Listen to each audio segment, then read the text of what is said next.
ayay taabteen idinkana waxaan aaminsanahay in dad badan oo halkaa ku nafwaayay ay idin taabteen xanuunkaas ay sameeyeen argagixisada su'aal baan isweydiiyay xaqiiqdii culimadii ugu wanaagsaneed waa haysanaa dalka qof kastoo Soomaali ah gabar iyo wiil hooyo iyo aab diinteena qalbigeena waa ku xoogan tahay diinteena waa aaminsanahay aad bay u yar yihiin inta aan salaada dukan oo shay ugu horeeyo islaamka ah dadka Soomaaliyeed waa muslim boqolkiiba boqol tukada haddana waxaan la yaabanahay in qulubteennii aysan weli gaarin oo aysan taaban dhibka kuwa nabadiidka ah ee argagixisada oo isticmaalaya isla diintii aan aaminsanayn oo aan isticmaalaynay 24 hours marka su'aashu waxay tahay sidee lagu gaarsiiyaa qulubta dadka Soomaaliyeed inay xaqa u Allah tuso haddaan wax yar tusaale u soo qaato maalinta shilka dhacay ee dad fara badan ay ku dhinteen ninka qaraxa waday waa qof muslim ah oo Soomaali ayuu ahaa soo sheeganayay welise waxaan nool oo ilaa hadda nool saan aaminsanahay kii u soo fududeeyay kii u soo farsameeyay iyo kii soo alifayba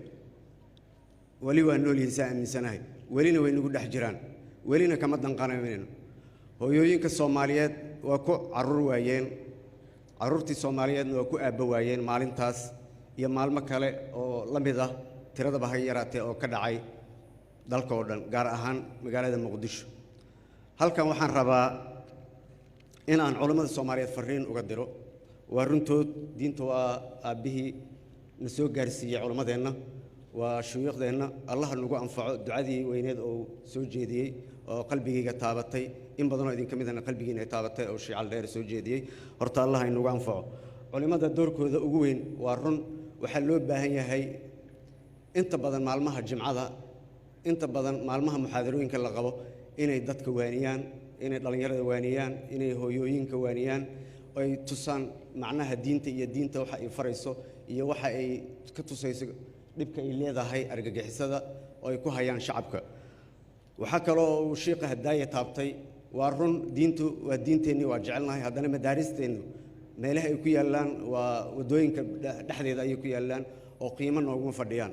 iyadana inaan dib ugu noqono sababtoo ah cunugaas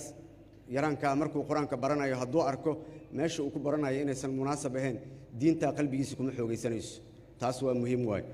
tan labaad aan rabo inaan halkan ka soo jeediyo waxa waaye culimadu ma dhahay way ka gaabiyeen laakiin xoogooda ay isugu geeyaan sida ay u tilmaami lahaayeen argagixisada oo ay xaq uga sheegi lahaayeen oo waxay aaminsan uga sheegi lahaayeen ha adkeeyaan hana xoojiyaan taas ayaan culimada ka codsanayaa dhinaca dawladda haddaan u soo jeesto waa run wax kasta horta waxa ka horeeyo in aan aaminsanahay dastuurkeena shariiciga islaamiga ku dhisan inaan aaminsanahay in waxa na hagaayo oo na toosinayo ay diinta tahay diintana xiriirka nagu hayo shacab gudihiisa waa wadaadada oo ah xariga isku xira annaga iyo bulshada iyadana inaan xoojino waa muhiim waay waxa kale oo doorka dawladda ah in ay sare u qaado nidaamaynta iyo maxaa la dhahaa ka warqabka ciidamada amniga guud ahaan kuwa ku nool magaalooyinka oo ka shaqeeyo si tayadooda kor loogu qaado ay u gutaan si ay u soo ogaan lahaayeen ama u soo qaban lahaayeen maxaa la dhahaa dadka argagixisada ah waa in sare loo qaadaa waxa kale oo iyadana kamid ah in ciidamada amniga la faro maxaa la dhahaa kormeer joogto ah meelaha laga yaabo inay cadawga argagixisada ay ka soo gali karaan shalay waataan furnay wadooyinka qaar oo tijaabo ahaan loo furay fariin ayaan halkan shacabka uga diray waxaad moodaa shacabka iyo ciidamada amniga ee walaalaheena inaysan lahayn xarig toosan waxaan ka codsanayaa shacabka walaalihiin waayo ciidamada qalbiga u fura la shaqeeya u sheega meesha uu dhibka ka soo socdo kan dariskiina ah kan idinka fog kan wiilashiina ka mid ah ee fidnada wada inaad u sheegtaan shacabka Soomaaliyeed ayaan iyagana ka codsanayaa ugu dambeyn argagixisada maanta ma ahan mabda waa maxaa la dhahaa istiraatiijiyad ay ku leynayaan maxaa la dhahaa shacabka Soomaaliyeed waa inaan annagana la nimaanaa dawlad ahaan istiraatiijiyad ama farsamaysan oo looga hortegi karo argagixisada istiraatiijiyada ay wataan mid la mid ah waa garan karnaa meelay ku xiran yihiin meesha rabtaba ahaatee in iyadana caqabadahaas oo meelaha ku xiran yihiin laga soo afjaro.